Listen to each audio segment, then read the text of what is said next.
فيديو جديد. النهارده هاكلمكم عن أحسن 5 عربيات اقتصادية في مصر لسنة 2025، يعني إحنا بنتكلم عن موديل 2025. مع الغلا طبعًا اللي عمّال يزيد كل يوم، أكيد كلنا بنبُص على عربية تكون اقتصادية ما تكلفش كتير، بس مع كل الأنواع اللي في السوق الواحد بيحتار يختار إيه. عشان كده أنا عملت لك دليل شامل لأحسن 5 عربيات اقتصادية في مصر لسنة 2025 عشان تختار اللي يناسبك بالضبط. ليه العربية الاقتصادية هي الأفضل دلوقتي؟ أولًا طبعًا هتوفّر فلوس كتير لإنك هتستهلك بنزين أقل، وطبعًا إحنا عارفين البنزين كل يوم سعره بيزيد، والصيانات كمان مش هتكلفك كتير، يعني فلوسك هتفضل في جيبك. بالنسبة للضريبة كمان، يعني العربيات دي تعتبر أقل ضريبة هتدفعها وأنت بتجدد الرخص، هتكون أقل من العربيات الكبيرة، وهتخفف عليك العبء بتاع تجديد الترخيص والضريبة بتاعة كل سنة. العربيات طبعًا دي برضه إحنا جايبينها عربيات اقتصادية اللي هي هتبقى سهل تتحرك بيها في الزحمة، حجمها صغير، هتعرف تمشي بيها في أي مكان، حتى الركنة بتاعتها هتبقى أسهل. هنبدأ دلوقتي في تفاصيل ال5 عربيات الاقتصادية في مصر سنة 2025. أول عربية اقتصادية معانا هي الBYD F3. طيب ليه نختار الBYD؟ أولًا سعرها مناسب، وهاقول السعر في الآخر، آخر الفيديو. شكلها كويس جدًا يعني حديث، صالونها واسع.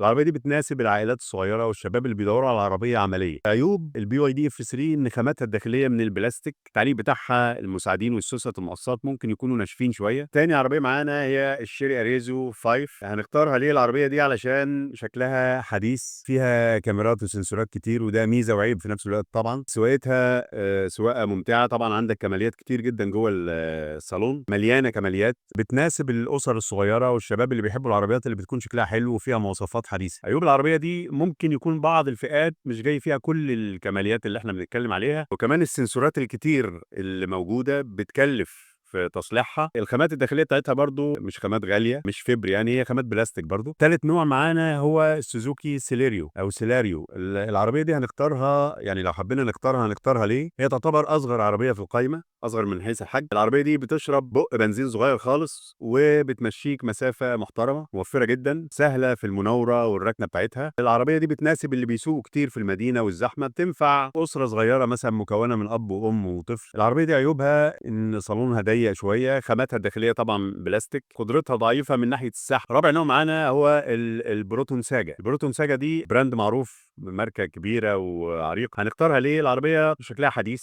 صالونها واسع، سعرها بيعتبر بالنسبة للبراند بتاعها والاسم والشكل والصالون سعرها مناسب. العربية دي مناسبة للي بيدوروا على عربية جديدة زيرو، سعرها مش غالي، وموتورها قوي. طبعًا ليها عيوب زي أي عربية. عيوبها العربية ممكن البراند بتاعها صحيح عريق يعني، ولكن في مصر مش مشهور أوي زي الأنواع التانية اللي إحنا حافظينها وعارفينها.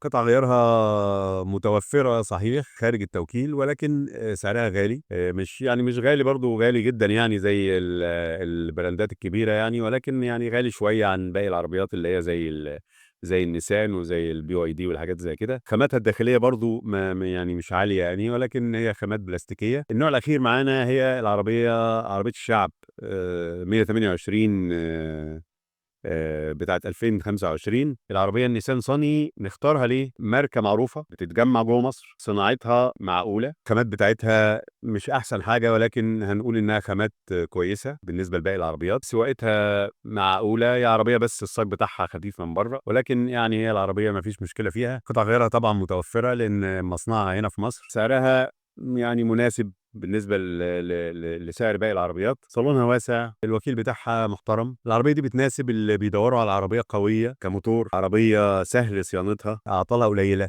قطع غيارها متوفرة في كل حتة، داخل التوكيل وخارج التوكيل. وداخل التوكيل سعر قطع الغيار برضه مش غالي أوي مقارنةً بباقي العربيات. عيوبها إنها أغلى عربية في القايمة معانا، شكلها ممكن يكون تقليدي شوية. طبعًا الشركة بتصنّع العربية دي بقى لها فترة كبيرة، وهو نفس الشكل بيخرج، يعني كل الموديلات شبه بعض، موديل سنة 2020 زي 21 زي 24 زي 25. وحتة إن الشركة ما بتغيّرش الشكل بتاع العربية ده ممكن يكون ميزة وعيب في نفس الوقت. يعني هو ميزته إن قطع الغيار هتلاقيها موجودة ومتوفرة، ويعني ما فيش يعني أنواع كل شوية بتطلع فقطع غيار جديدة بتطلع، لأ هو نفس الشكل، فقطع الغيار أنت هتخش بس تقول أنا سلام عليكم لو سمحت أنا عايز كوبلين مثلًا نيسان صني، شكرًا، مش محتاج تقول موديل كذا يعني، فالعملية بتبقى سهلة يعني، وقطع الغيار سعرها مش غالي. أنا هاقول شوية نصايح يعني عشان تختار العربية المناسبة، في حالة إن أنت بتدوّر على عربية اقتصادية، هنبُص على شوية حاجات يعني. أول حاجة هتحدد الميزانية بتاعتك، دي حاجة مهمة جدًا علشان تعرف أنت معاك كام من الآخر وما تتوهش وتلِف على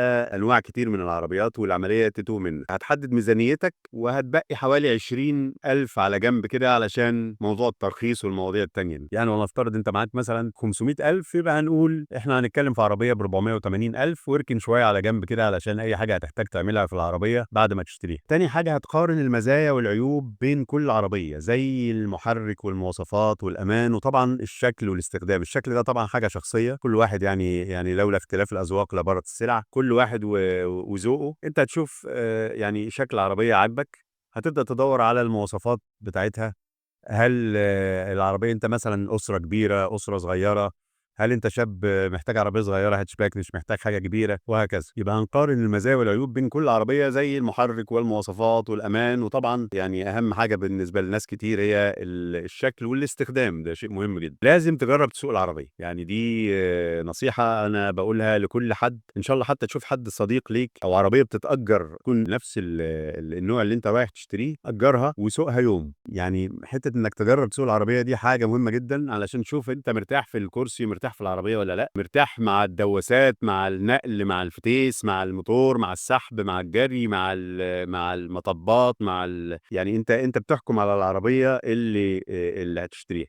فمش هتفرق معاك لو أنت دفعت لك مثلًا 500 جنيه زيادة أو 1000 جنيه زيادة، أو لو واحد صاحبك مثلًا قُلت له معلش ادّيني العربية مثلًا ساعتين 3 وهو راكب جنبك كده، تجرّبها وتسوقها وتعرف فعلًا العربية دي هتناسبك والّا لأ. الحاجة المهمة زي موضوع إنك تجرّب العربية وتسوقها، إن أنت تسأل الناس اللي معاهم العربية دي، اسأل أصحابك أو اقرا مراجعات على النت عشان تعرف رأي غيرك، وخصوصًا جروبات الفيسبوك الخاصة بكل نوع. يعني في جروبات خاصة مثلًا بملاك النيسان صني، أنت ناوي تشتري عربية يعني خلاص رسيت على إنها النيسان صني كويسة، طيب خُش على الجروبات بتاعتهم، أهو بالمرّة هتلاقيهم كاتبين أرقام تليفونات ميكانيكية موجودين معاك في نفس المدينة اللي أنت عايش فيها، أرقام تليفونات محلات بتبيع قطع الغيار قريبة منك، كاتبين رأيهم، العطل اللي دايمًا بيحصل في العربية إيه. الحاجات دي مهمة، وشوف التعليقات اللي على البوستات بتاعة الناس دي على جروبات الفيسبوك، خُش على التعليقات، شوف ملاك العربية اللي استعملوها فترة كبيرة قايلين رأيهم إيه. روح المعارض وقارن بنفسك بين المعارض وبعض، يعني ما تكتفيش إن أنت تخش المعرض اللي جنبك. ليه؟ لأن يعني اللي أنا شايفه حاليًا دلوقتي إن كل واحد بيبيع بسعر نفس العربية، ولكن كل واحد بيحط رقم، يعني بتوصل لحد 10,000 جنيه توفير. أنا باشوف معارض واحد بيبيع ب650 وواحد بيبيع ب640 وواحد بيتكلم في 700. فلِف على معارض كتير وخش اسأل وخش على النت وانزل دوّر بنفسك. ساعات معرضين جنب بعض الفرق بينهم ممكن يكون 5، 6000 جنيه، هم نفسهم ما يعرفوش، يعني ما فيش سعر موحد للعربية. في النهاية أنا هاقول لكم دلوقتي أسعار كل عربية موديل 2025، وده طبعًا زي ما اتعودنا سعر متغير. يعني السعر اللي هتسمعه مني هو السعر وقت تسجيل الفيديو للعربيات دي، وهاقول لك الجديد سعره كام والمستعمل بيدور في فلك من كام لكام. وأكيد هاعمل فيديوهات تانية إن شاء الله هاقول فيها مميزات وعيوب كل نوع على حدة بس بتفصيل أكتر. إنما دلوقتي طبعًا يعني علشان العملية ما تطولش مننا، أنا هاقول لك أسعار ال5 أنواع اللي أنا قُلتهم لك دول، العربيات الاقتصادية دي. هاقول لك سعر ال2025 وسعر المستعمل اللي هو مثلًا ممكن يبدأ من 2012، 2010، 2015 على حسب اللي موجود حاليًا في السوق وحالته كويسة. فمثلًا بالنسبة للBYD العربية BYD F3 دي سعرها زيرو موديل 2025 بيبدأ من 550,000 للفئة الأولى الmanual، المستعمل منها بيبدأ من 330,000 ده اللي هو موديل 2015، طالع بقى كده متدرج معاك لحد 470,000 جنيه لموديل 2022. وطبعًا علشان الناس اللي هتيجي تقول لي لا ما فيش حاجة بالسعر ده وكلام من ده، أنا باقول لك حسب الحالة وحسب عدد الكيلومترات وحسب موديل السنة. بالنسبة للشيري ريزو 5 دي سعرها زيرو موديل 2025 بيبدأ من 740,000 للفئة الأولى اللي هي أقل كماليات، والكلام ده طبعًا ساعة تسجيل الفيديو. المستعمل منها بيبدأ من 450,000 جنيه اللي هو موديل 2019 لحد 530,000 لموديل 2022، من 450,000 موديل 2019 لحد 530,000 لموديل 2022. وطبعًا باقول تاني حسب الحالة وعدد الكيلومترات. بالنسبة للسوزوكي سيلاريو موديل 2025 المانيوال الأقل فئة سعرها حاليًا وقت وقت تصوير الفيديو 495,000 جنيه. المستعمل منها سعره بيتراوح من 310،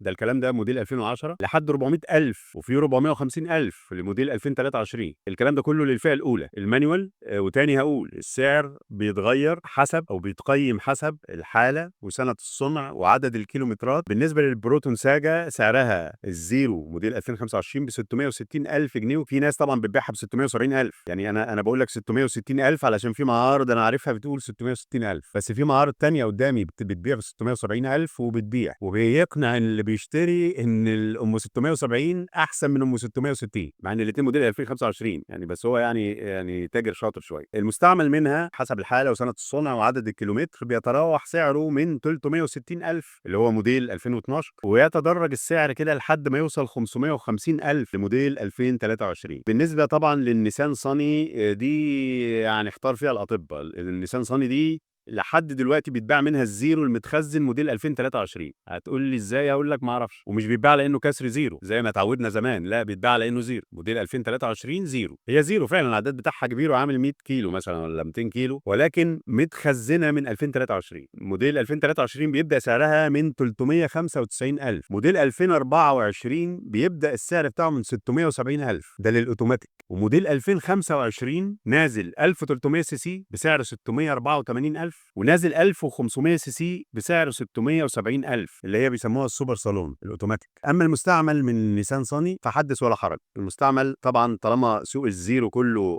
فيه متخزن من 2023، فسوق المستعمل من النيسان صني برضو في كميه عشوائيه رهيبه وفي لخبطه علشان ما حدش فاهم اي حاجه. فممكن تلاقي موديل 2013 بتتباع بسعر 430,000 جنيه، وموديل 2015 450,000 جنيه، موديل 2018 هتلاقيها عامله 580,000، وموديل 2022 هتلاقيها بتتكلم في 640,000. فتقول ازاي 640,000 وام 23 و2023 سعرها كده؟ فدي حاجه ما ينفعش نتكلم فيها. المهم ان النيسان من الاخر يعني، عشان وانت نازل تدور هتلاقي فيه لخبطه كتير. النيسان سوقها بقى غريب جدا وفئاتها كتيره، وكل واحد بيسعر العربيه بحسب مزاجه. وده ليه؟ لان اصلا الجديد بتاعها بيتسعر زي ما انت شايف كده، يعني 23 و24 و25 بيتباعوا سنه 25. طبعا النيسان عربيه معروف عليها اقبال كبير، اللي معلي سوقها ان ناس كتير جدا بتجيبها عشان تشغلها في شركات التاكسي اللي احنا عارفين اساميهم. دي كانت